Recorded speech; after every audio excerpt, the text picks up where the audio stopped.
Welcome back to The Explainer. Today, we're unpacking a document that is, honestly, completely mind-bending.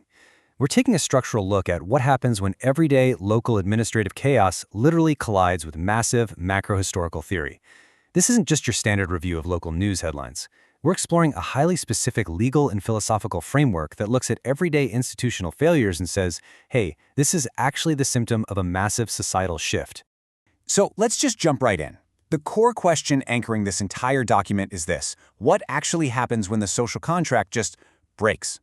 The author uses this fantastic technological metaphor, calling our current municipal and state governments a failing legacy operating system. Like, think about your phone for a second. When your OS glitches, it's super frustrating, and you lose trust in the device. But what do you do when the system that's crashing is the one governing your health, your personal data, and your physical safety?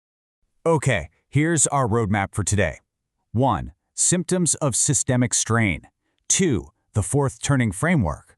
3. The sovereign ancestral pivot. And finally, 4. The psychology of institutional failure. All right, part 1. Symptoms of systemic strain. The source document starts its diagnostic process by just grabbing a baseline of local chaos out of the Pacific Northwest. And when you fire off these headlines back to back, it's pretty wild. In 2020, we had a massive 1.6 million person data breach in Washington state.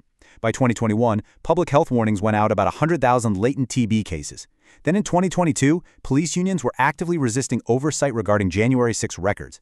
And fast forward to 2023, the city is launching a $1 million non-police ambassador program. The author doesn't see these as isolated bits of bad luck. They see it as a total simultaneous convergence of public health, data, and policing failures. And all of this leads to a really stark legal culmination. The text highlights this specific quote from a related court dismissal, and it's a big one. Having now reviewed the document, it is clear to the court that no valid contract exists.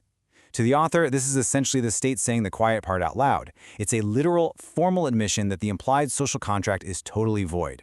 The system is openly acknowledging that it's broken.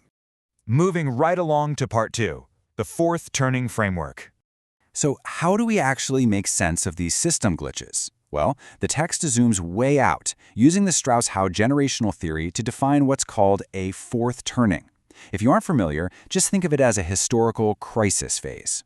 It's a polycrisis where multiple systems destabilize all at once, and it's defined by 4 key things: institutional breakdown, rising collective anxiety, intense power struggles over authority, and finally, rapid restructuring. What is absolutely fascinating here is how the source material maps those local Pacific Northwest headlines directly onto these exact 4 characteristics. It's like a perfect fit. The data breach and the police resisting oversight, that's your institutional breakdown.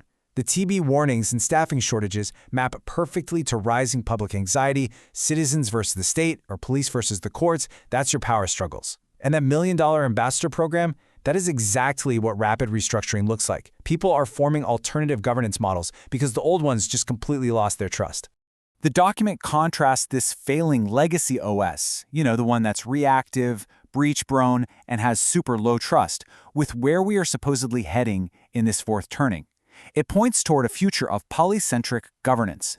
So instead of a single giant top-down state authority, imagine localized parallel safety nets layered over each other. It's an evolution, really, one that's being forced simply because the old system literally cannot maintain its structure anymore. Which brings us to part 3, the sovereign ancestral pivot. Now, this is where things shift from sociology to a highly specific, very individual legal strategy. Keeping with that tech metaphor, the logic goes like this. If the legacy OS crashes and the municipal code goes offline, you don't just float around in a void. Instead, the user reverts to the ancestral root directory. Basically, the text argues that when state laws fail, your biological lineage, your ancestral z-axis, becomes your ultimate unhackable foundational code. So the crucial takeaway here is the contrast between these 2 operating systems. On one side, the legacy OS relies on municipal codes and quasi-governmental reach. But on the flip side, the text introduces this sovereign OS. This relies on an ancestral majorat, which is essentially a hereditary estate, and vested property rights. The whole thesis is that these perpetual ancestral covenants actually legally supersede modern state systems when those systems start to fail. To actually execute this strategy, the text lists some wildly unconventional legal mechanisms. It's designed to build a sort of legal firewall. We're talking about filing a notice of non-consent to jurisdiction, attempting secession through a tenancy in common, and Get this, even invoking international treaties like Swedish Armed Forces defense agreements just to bypass local U.S. courts entirely. It all culminates in what the author calls the fiducia centrale, and that is a literal $100 trillion claim. I know, it sounds massive, but stick with me. That astronomical claim leads right into this concept of demanding reparative alignment. The argument goes like this. The state accepted your continuous benefits and your sovereign economic energy, right? But then they totally defaulted on their own duties, like protecting your data or providing basic due process. This creates an implied in-fact contract. So the strategy is basically demanding massive restitution because the state breached that invisible contract. All right, bring this to our final section, Part 4, Psychology of Institutional Failure. For this last part, the text pivots to a really brilliant psychoanalysis of what it actually feels like to live through this kind of systemic strain. It contrasts our natural human tendency to see an orchestrated conspiracy, that feeling of being specifically targeted by some centralized control program, with the reality, which is often just systemic entropy. Basically, what feels like a targeted malicious attack is usually just a fragmented, completely overwhelmed system buckling under cognitive load. It's just defaulting to pure survival mode. The document breaks this down into a really clear four-step cycle. First, you get system overload. Second, the system resorts to triage and procedural dismissals. They're literally just trying to clear the massive backlog.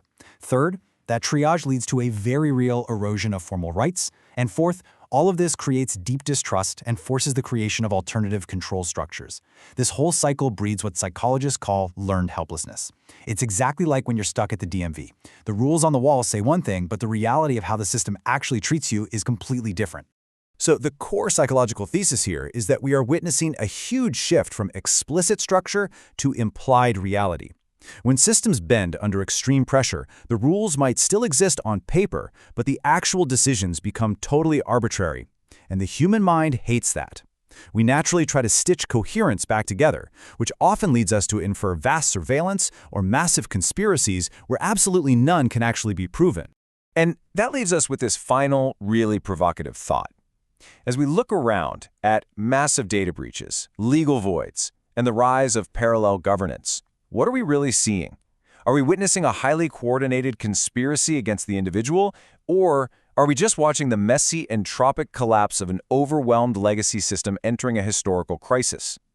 It's a fascinating lens, and it definitely changes how you read the morning news. Thanks so much for joining me for this explainer. I hope this breakdown gave you a totally new perspective to think about.